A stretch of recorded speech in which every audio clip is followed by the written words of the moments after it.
Hi, I'm Sarah Wiggins and I work for Jigsaw Thornbury as a family wellbeing and support worker. Jigsaw Thornbury is a charity that supports families who have children and young people with all sorts of disabilities and additional needs right up to the age of 25. And we provide all sorts of supports and wellbeing groups. So we have events and support groups for parents and carers, and activities for the children and young people who have disabilities and their siblings. But most importantly, Jigsaw Thornbury aims to provide an environment where families feel really understood, informed, empowered and celebrated. Today we've got Oliver and Rebecca from Irwin Mitchell who are going to talk to us about transition to adulthood and our parents' rights in supporting our young people. So I'm going to hand over to them now, and welcome to everybody. Good morning, everybody.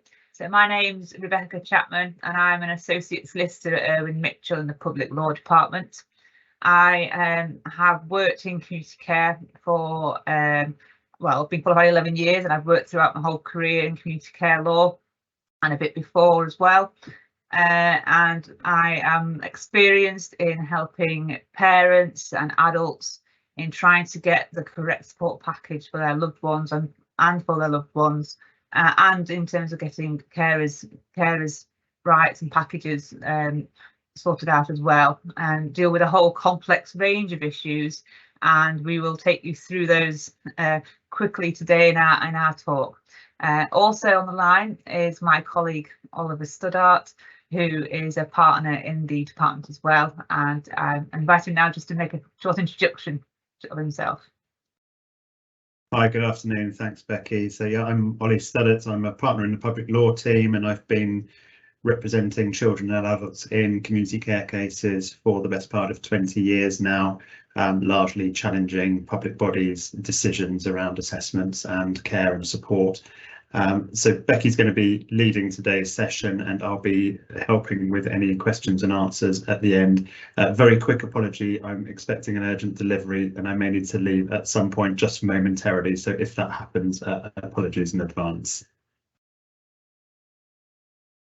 Right, so just bear with me a moment while I just try and get the slides up for us.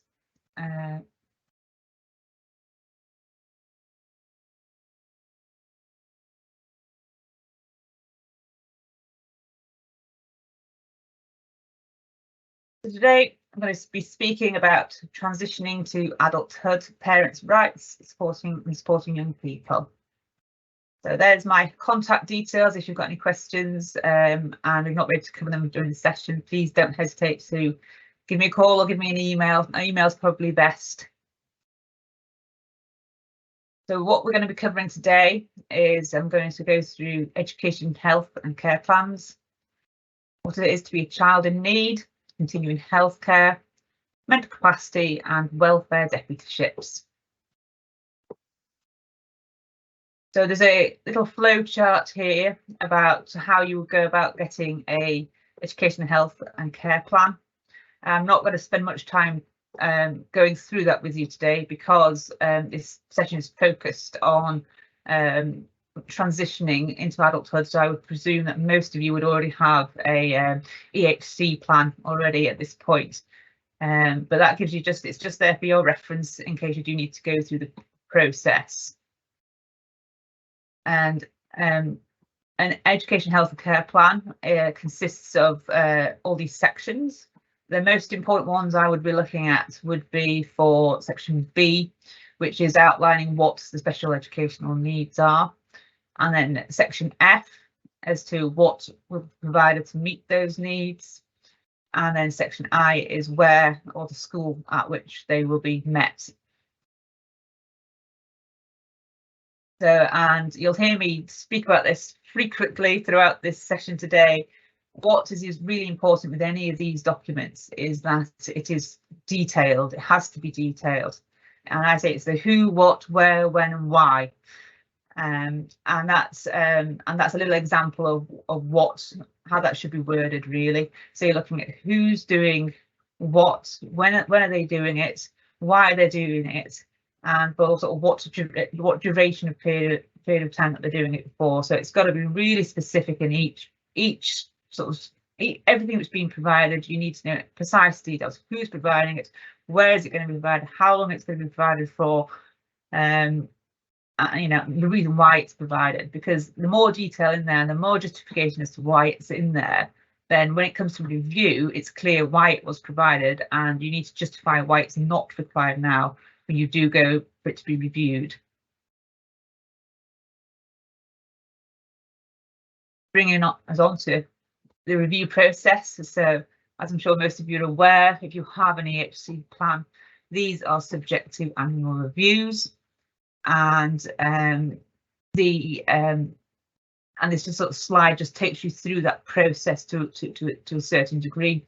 When we're looking at the transition process, those annual reviews should be focused on moving up to adulthood from year 9 onwards, and it's looking at what provision should be in place going forward. And then I think it's helpful to mention here about phase transfer. So this is when you're moving to a different phase of education, such as from primary to secondary school, or perhaps on to college or post-16 education. So at that time, that the annual review should really take place in the autumn term to allow the EHC plan to be finalised by the 31st of March of the year that they're going to be moving it across. So it's important that, you know, you should be pursuing for the annual review to taking place sort of September, October, November, December, to allow that to be sort of finalised for the autumn term.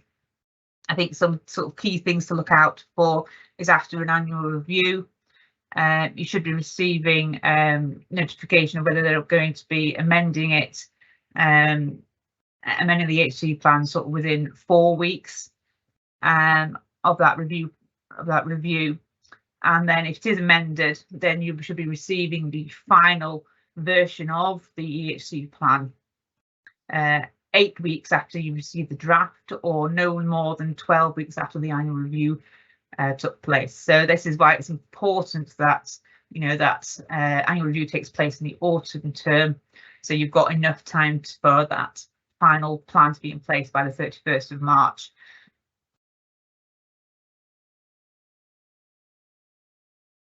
So it's important to consider how long a EHCP should be maintained for. This is outlined in the Children's and Families Act, and it is where the local authority is no longer responsible for the child or young person, or it is no longer necessary to maintain the EHC plan. So to clarify where a local authority would no longer be responsible, this would be where the person has gone on to take up paid employment, or where they have gone on to higher education, such as university. If they've aged 18 and they've left education and they don't want to engage in further learning, then the local authority is no longer responsible. And also, as I'm sure most of you are aware, when they turn 25, that's when the EHC plan comes to an end. And of course, if they move to a different local authority, the original local authority are no longer responsible at that point.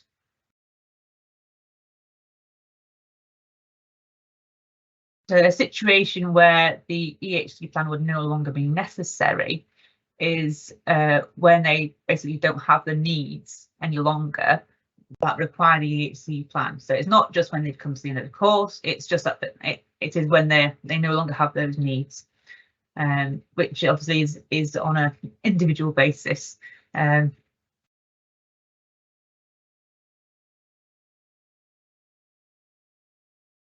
So challenges which can be brought to the tribunal would be against sections B, F and I of the EHC plan. So what are the needs? How are those to be met? What's the provision to be provided? And where they're going to be, which educational establishment they're going to be at. The local authority must send out information about the appeals process with the decision notice, and you've got 2 months from the decision notice to bring an appeal to the tribunal, or if you go through mediation and you've got 1 month after the mediation certificate is received. So you can start mediation. That mediation can take longer than the 2 months, and then it's just after that mediation is finished, you've got another 1 month in which to bring an appeal to the tribunal. If you happen to have a very good EHC plan, and unfortunately what is on that plan is not being provided, then you would not be looking at the tribunal system, you'd actually be looking at the judicial review system. You have to take judicial review proceedings to enforce the local authority to provide, which is what is on that EHC plan.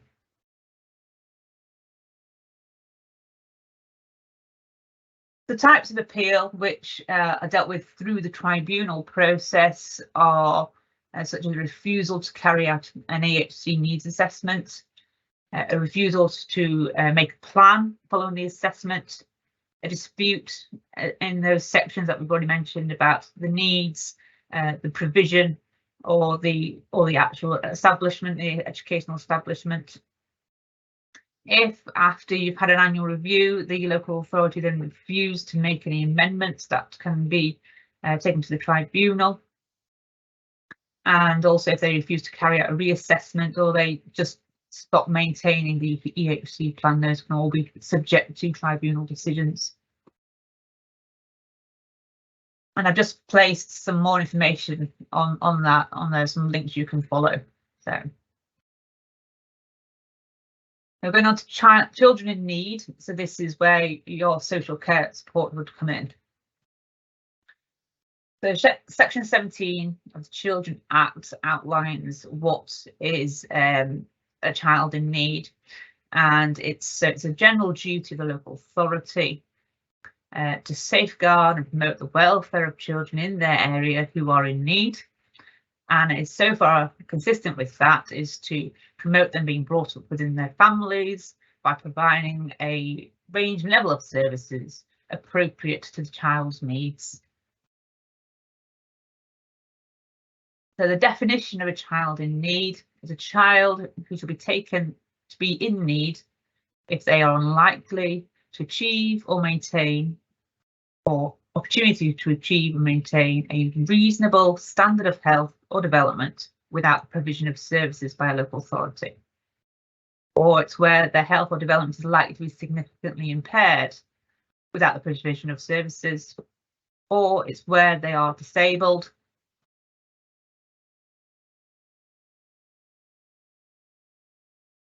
So if your child is considered to be a child in need, they should have a child in need assessment, and then as a result of that assessment, they should be provided with a care plan.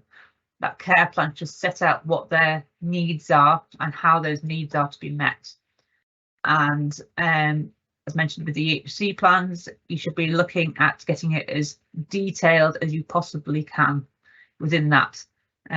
So you've got exactly what's being provided, why it's being provided, who's providing it, when they're providing it. So it's the who, what, where, when, and why. Because if you've got a good plan in place, that gives you a good grounding to keep receiving that level of support, and there's going to have to be some good justification as to why that should be changed in the future. So my advice is strongly to get your plans as detailed as you possibly can.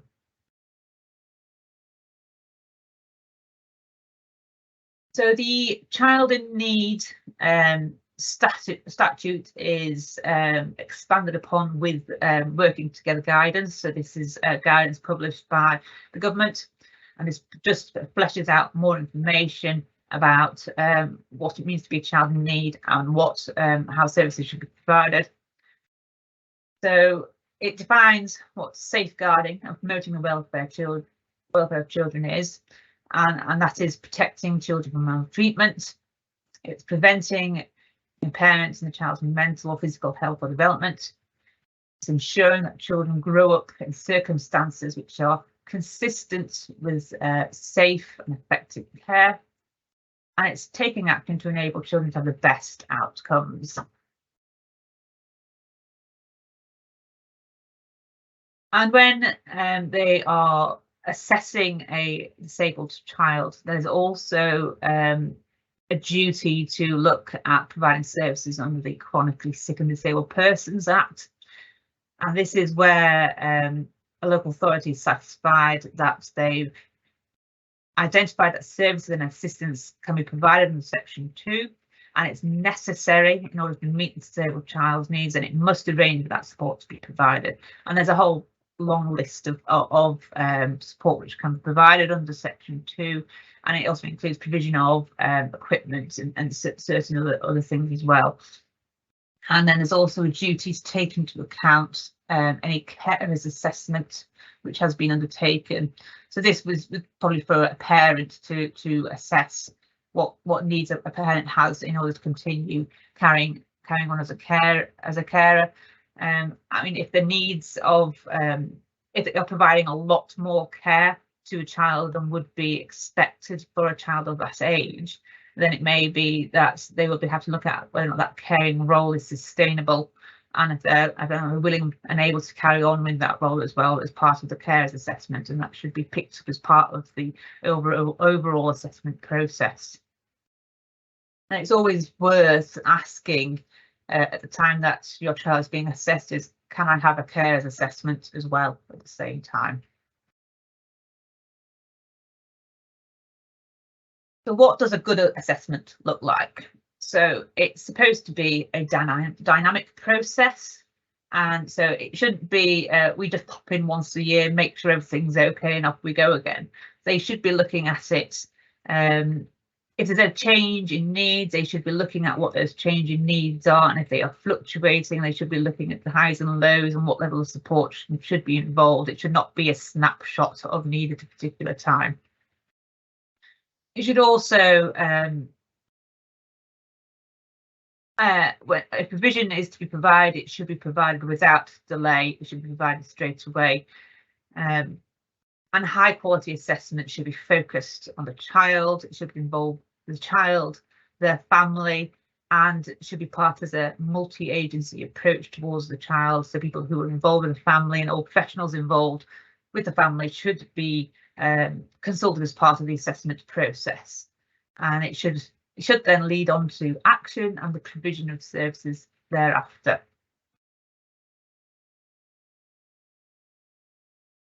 So that was what it's like as a child in need. So when a child is going to looking at going into adult services, they have a time period where they are covered both by the Section 17 Children Act duties as well as the Care Act duties, because they will eventually move into the Care Act provision as an adult. So there are specific parts of the Care Act which deal with the transition process, and these are sort of linked in, well, the provisions are there. So Section 58 to 61 of the Care Act looks at this process, and also the Care Act also has its own statutory guidance, which is Care and Support Statutory Guidance, and this also looks at the transition process as well. So, and the key points are that so Section 58 provides that where a child is likely to have needs for care and support when they turn 18, then the local authority must assess their needs and support, and the timing of which is when it will be of significant benefit to the child and when consent's being given, and also when it's clear that the needs that the child will have when they turn 18 will be clear. So, you know, they can carry out at 16 if it's likely that the needs aren't going to change by the time they're 18, but it might be that it's better off that it's put off till a little bit older. So sort of 6 months before they turn 18. The interesting thing is that once they move into the Care Act provision, is that they will come within what's called a wellbeing duty. So this is a new part for the provision of services for that individual, and that wellbeing duty is outlined on the screen now. But it's related to looking at somebody that a holistic approach to somebody. So you're looking at the dignity, the physical, mental and emotional health, protecting them from abuse and neglect, allowing them to have control over their day-to-day life, allowing them to participate in work, education, training or recreation. And also looking at their social and economic well-being, looking at their personal relationships and family relationships, the suitability of the living accommodation, as well as their ability to contribute to society. So I think that's a really sort of holistic way of looking at somebody, and it's also a move away from how they are treated perhaps as a child as well. It's sort of giving them a little bit more autonomy within their assessments and their care provision, as supposed to. Within the Care Act, there's also rights for carers, and there is a duty when transitioning across to the Care Act that there is a carers assessment undertaken. The local authorities also have powers to meet the carers' needs for support. The carers will also have their own support plan. And there's also a duty to assess young carers for any support that they may need. So if there's somebody who's intending to provide care, who's aged under 18 and they are intending to provide care to an adult, they can have their needs assessed as well under the Care Act. So, and I think a really important thing to mention is within the Section 17 of the Children Act that there is not a cut-off point. So if this process under the Care Act has not taken place when they turn 18, that the Children Act provision should continue until the Care Act's assessments and plans have been put in place. So there is not that cut-off point. They shouldn't be falling off a cliff into an abyss of nothingness. The services should continue until it's all been assessed under the Care Act.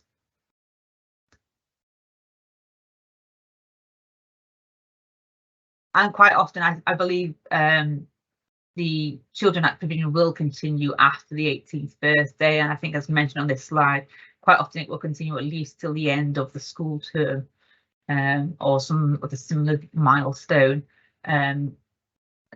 until that sort of care provision is picked up. I now turn to the issue of mental capacity. This is covered by the Mental Capacity Act 2005, and I think it's not mentioned in the slides, but this actually applies to people when they turn 16. So the Mental Capacity Act comes in when an individual turns 16, and so where a person lacks mental capacity to make a decision, the Mental Capacity Act applies, and that decision must be made in that person's best interests. Often if you're reading any information about mental capacity, the person who lacks capacity is often referred to as P. So there is an assumption in place that a person has capacity to make their own decisions. So they don't have to prove they have capacity. The burden of proof is upon the person who's saying that they lack capacity. They have to prove that they lack capacity, and that standard of proof is on the balance of probabilities. So that I always say that's sort of like a 49-51% issue. So if you're 51% confident that they lack capacity, then that was how it is deemed. The key principles covering the Mental Capacity Act are that all reasonable steps should be taken to allow a person to make a decision before they can be treated as unable to make a decision.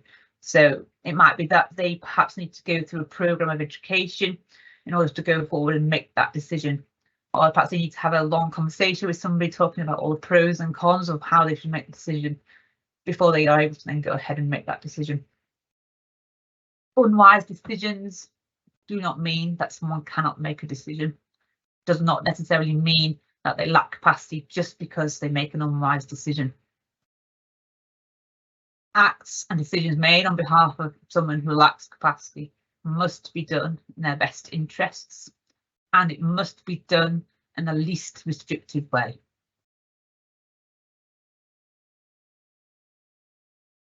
So a person is unable to, so a person is deemed to lack capacity in relation to the decision if at the material time they are unable to make a decision because of an impairment or disturbance in the functioning of their mind or brain. So the key point here is that it is time specific and decision specific. And then once you question whether or not they can make that decision, the first thing you've got to cross is, do they have an impairment or disturbance in the function of the mind or brain? So they often call that a diagnostic test. So if they don't have that, then they will be deemed to have capacity. But if they have an impairment or disturbance in the function of the mind or brain, they've got learning disabilities, or they've got autism, or something else, and then you pass the first step, which is the diagnostic test. And then you go through to looking at whether or not they're able to make a decision for themselves. So this is also outlined in the statute. And so someone is unable to make a decision if they are unable to understand the relevant information for that decision, they are unable to retain that information, or they are unable to use and weigh the information as part of making that decision, or they are unable to communicate the decision. This list is if they are unable to do any one of those things, that means that they lack capacity to make those decisions. So quite often, you know, I'll have people where we've had assessments of capacity done, and they're able to understand the information, they're able to retain it for the length of time to make that decision. They're very good at communicating what their decision is, but unfortunately fall down on that fact that they just can't use the information to make that decision. You know, or they take into account a lot of irrelevant information which is not pertinent to the decision. So you know, if you've got somebody who's got acute paranoia and delusion, and they believe that you know, that if they make a decision a certain way, then aliens will come and take them to Mars, you know, and they're taking that as a really important part of their decision-making process. Clearly, they're not able to use and weigh all the relevant information as part of their decision-making process.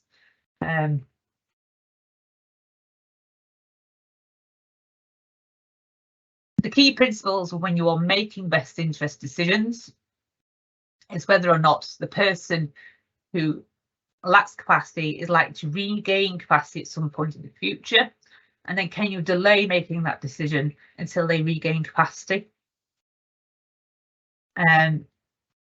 If that's not possible, if you can't delay the decision, then you need to take into account the person's past and present wishes and feelings, and in particular any sort of written statement they've made, any beliefs or values that are likely to influence them and their decision, and any other factors that should be taken into account, and that anybody would normally take into account when making that decision. And I think what's also important to stress here is that the views of relevant people in their life should also be taken into account, whether that be a deputy, a carer, or a parent, sibling. You know, the people who are interested in their welfare, they should be involved in that best interest decision.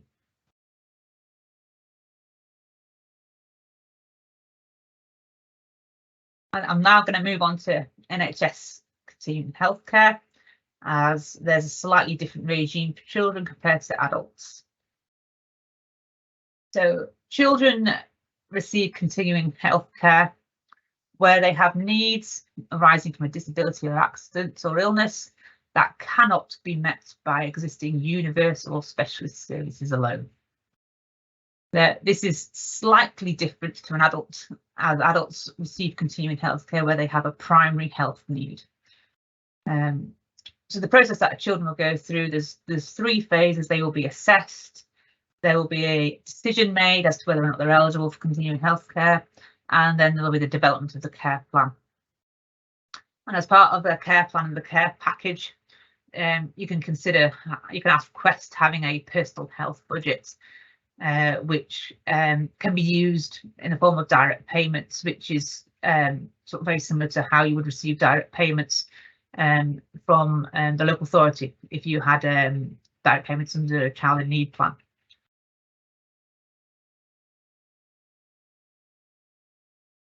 So from the age of 14, then it is appropriate that that child is brought to the attention of the Integrated Care Board, because they are the people who provide the continuing healthcare funding.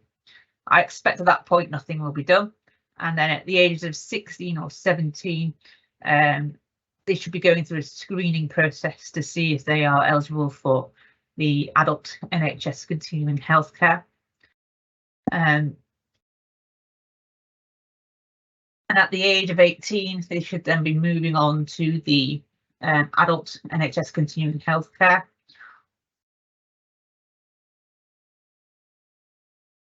So with the child, when they're assessing the child's eligibility for continuing healthcare, they will be looking at 10 domains in particular. And when you go through to adult services, they will look at the same 10 domains plus an additional 2 domains. So the additional 2 domains for when they move to adult services is cognition and also any other significant needs. The rest of the domains, which are the same for both children and adults, is behaviour, psychological and emotional needs, communication, mobility, nutrition, continence, skin and tissue viability. So we're talking about sort of pressure sores and things sort of along those lines. Breathing, drug therapies, altered states of consciousness, or they call it seizures in the children's framework. So all those together are what are being looked at and assessed for somebody's eligibility for continuing healthcare. As stated in the children's one, it's looking at services which can't be met by universal specialist services already available. When it comes to adult services, you are looking at it at the individual's needs in round, and you're particularly looking at how they react with each other and their nature, complexity, intensity and unpredictability.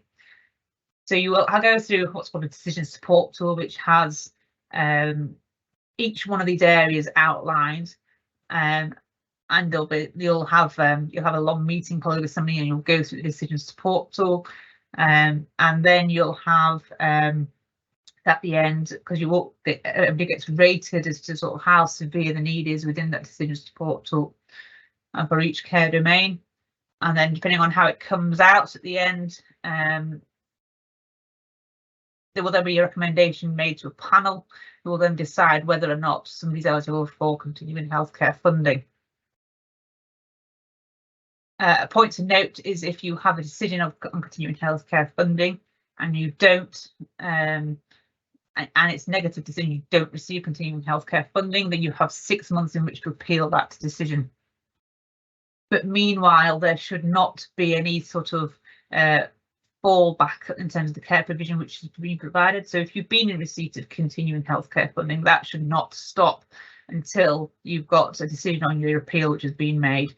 So the first thing I would do is to contact the ICB, or they normally have specialist CHC teams, to contact the team and say, we're putting in an appeal and don't stop the provision of services until this appeal has been decided.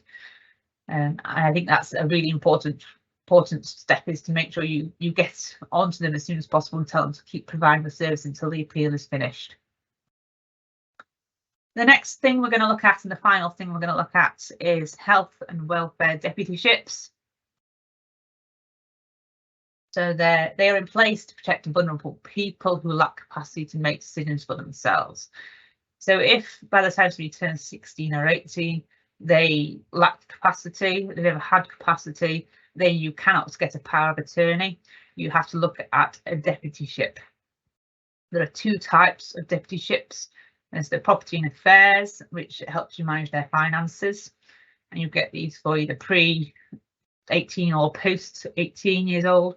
And you can also have health and welfare deputyships, and these can cover everything to do with the health and welfare, and these can be received post 16 years old. It's important to note that the court will look at appointing a deputy where there are ongoing decisions to be made. Where there are just one-off decisions to be made, it's more likely that the court will just make that one-off decision in order to resolve the dispute and not appoint a deputy. And when you're going through the deputyship process, up until the deputy is appointed, you normally have to go through best interest meetings for decisions to be made, and quite often it'll be the service provider, so such as the ICB or the local authority, who might be the decision maker as to what should happen at that point. But if you've got a deputy, then it's the deputy who will be the decision maker as to what should happen. So say you've got a care package being offered to your child, and you're the deputy, you will be able to decide whether or not to accept that package of care.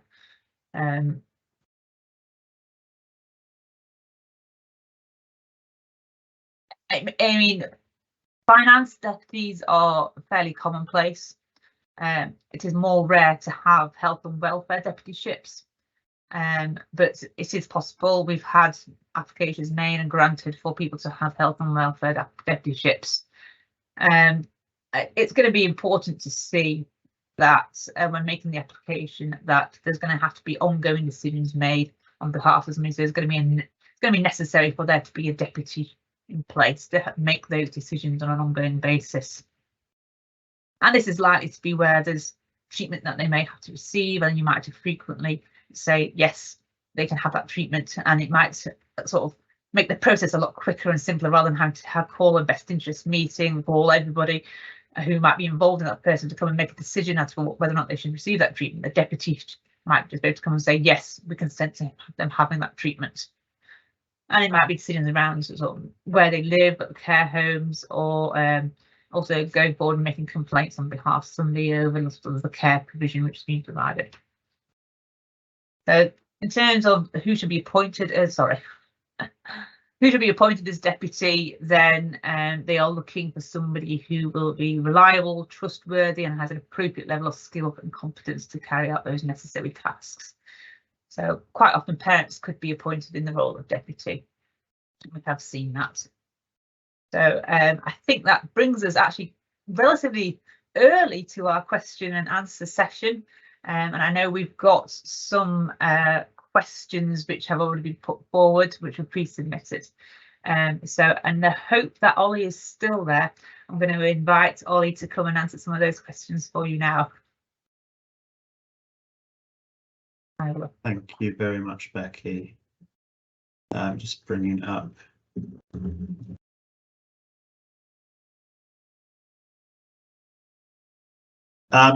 So I had a question during this session. If people do want to use the Q&A box, please feel free to type in any questions that you may have, and I will do my best to answer them together with Becky. So one question we've had during this session is, how do we best advocate for a needs assessment when thresholds have changed? What is the best course of action? Should I quote the Children's Act?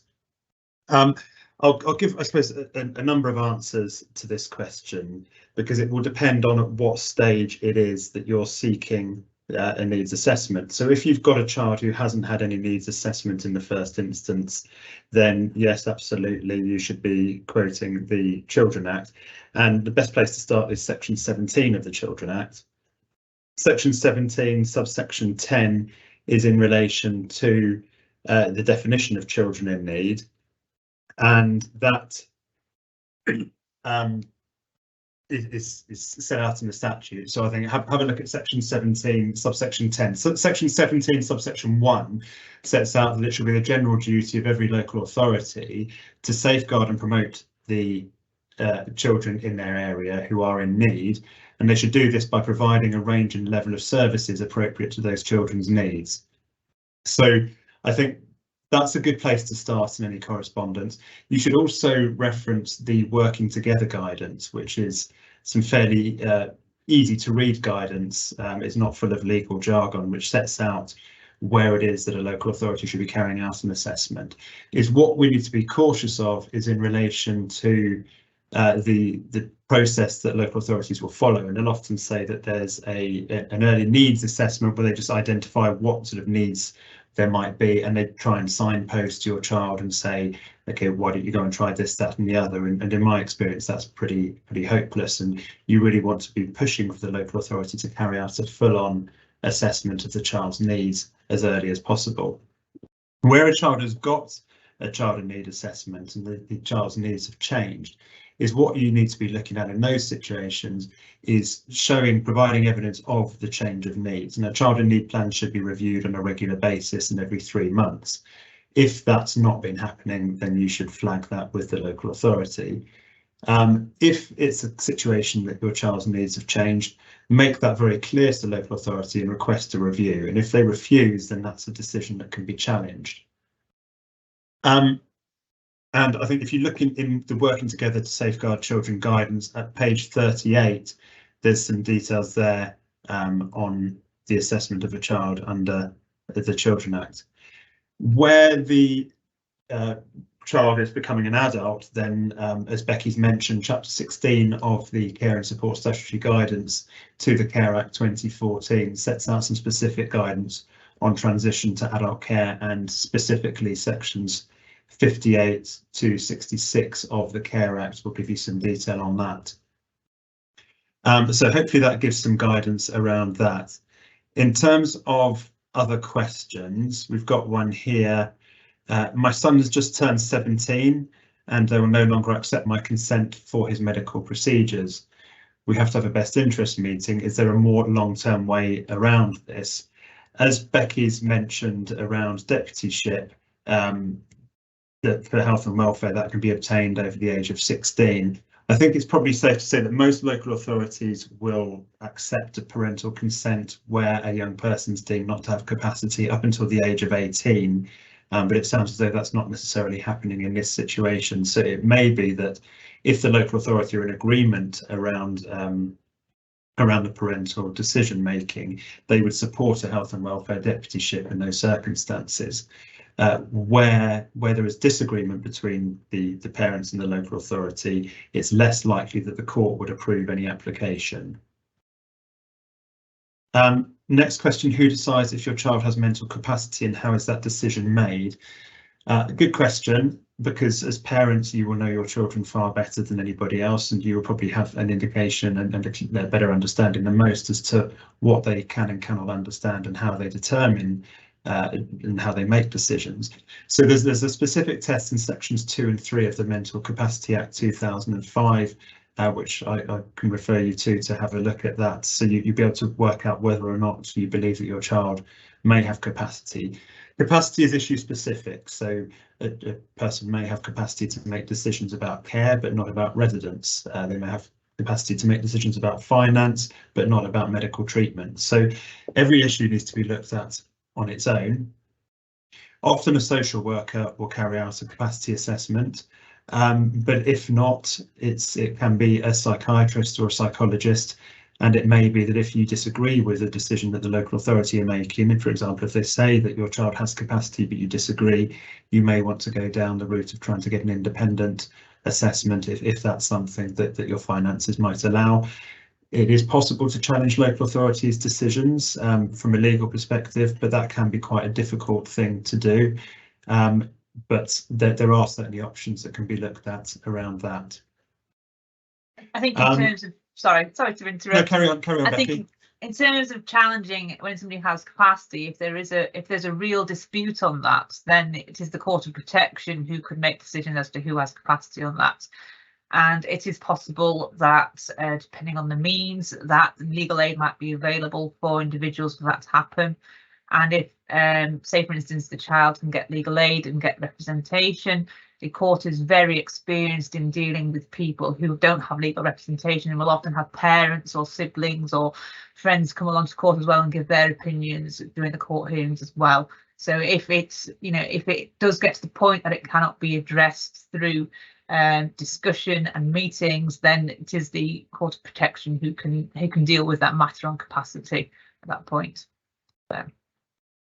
Thank you. And yeah, where there is a dispute around capacity, then it is open to parents to issue proceedings in the Court of Protection to seek determination by the court. Of course, it's far more preferable to try and resolve these matters without needing to go to court wherever possible. It is something, as Becky says, that legal aid may be available for those who are eligible, and it's something that we'd be able to advise on if that would assist. I think that probably also covers one of the other questions around information on 18-year-old rights and capacity. But if the person who asked that question wants any more specific details, please drop that in the Q&A chat. There was also a question for some information on power of attorney and benefits as opposed to other options. Just so the difference between power of attorney and deputyships is power of attorney is granted by somebody who has capacity at the time and authorises somebody else to be able to make decisions on their behalf at a time in the future where they may lose capacity. So I think we're probably looking more at deputyships rather than power of attorney in the cases that we're talking about here. But again, if there's anything more specific that anybody wants to add to the Q&A session and the Q&A box, then please do so. I don't know if there's anything you'd want to add on that, Becky.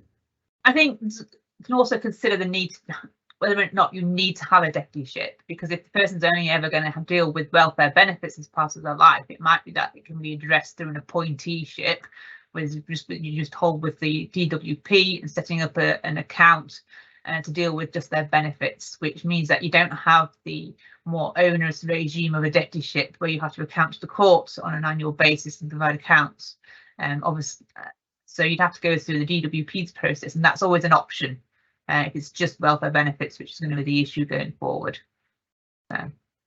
And in terms of information on benefits, I mean, I think as painful as it is, often the DWP is probably the best place to start. I mean, you may be able to get some further information from citizens advice and from law centres if there are any particular questions that you have around benefits which you feel should be being claimed but which aren't. But I think the first place to try and start is a DWP. I had a client recently who wasn't aware that that their child could be claiming a higher rate of DLA, and they only found this out during a conversation with the DWP, so they can be helpful in that regard. I suppose just more generally in terms of challenges around some of the points that Becky's been talking around, and sadly as lawyers we see the cases where often there is a disagreement between local authorities and families, and local authorities won't back down or are trying to reduce amounts of care or aren't necessarily addressing transition at the time that they should be. As I said, it's always preferable to try and resolve these issues through discussion, through conversation, through negotiation. Where that's not possible, there are different options which are open to you. The first is, of course, the local authorities complaints procedures, and they should be readily available and accessible on the local authorities websites.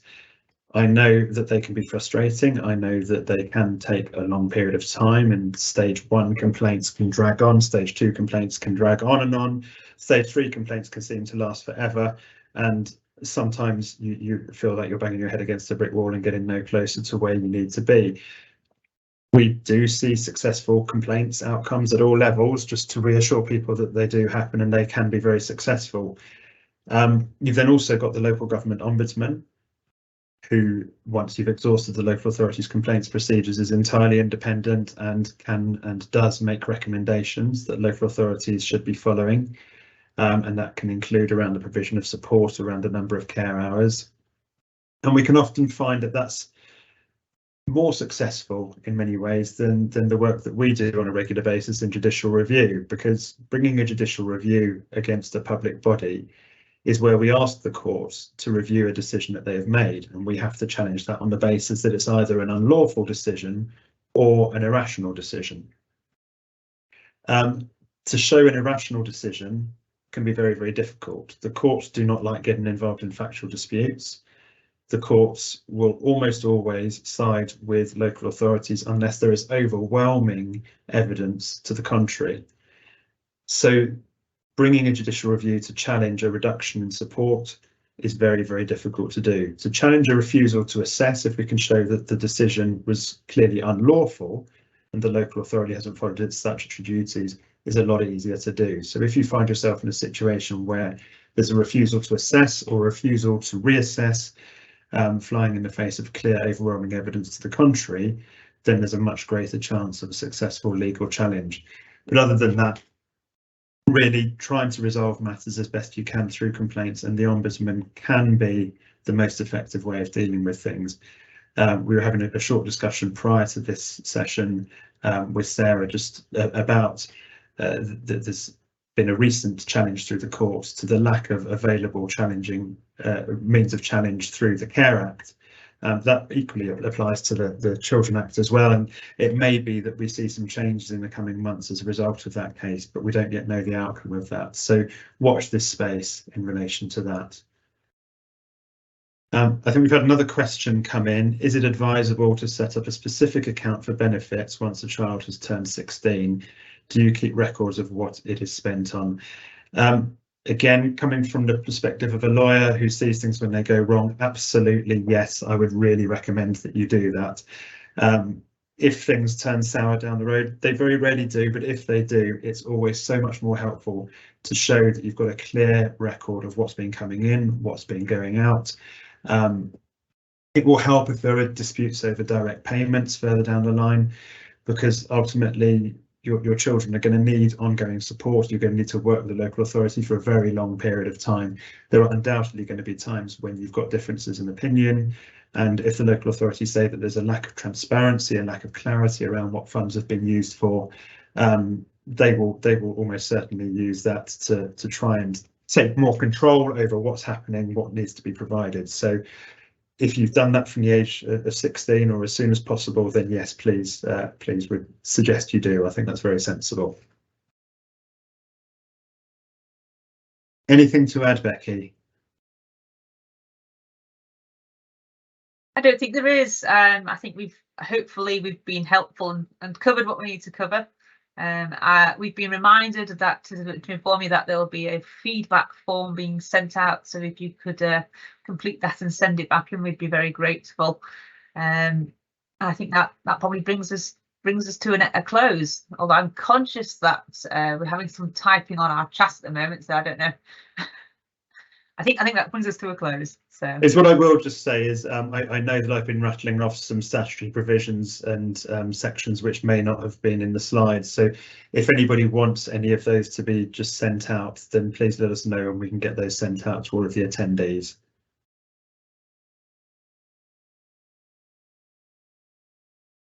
Thank you so much, Oliver and Rebecca. I'm sure everybody has found that really, really useful. Yeah, we'll see you next week. Thank you very much, everybody. Thank you. Have a good day. Bye.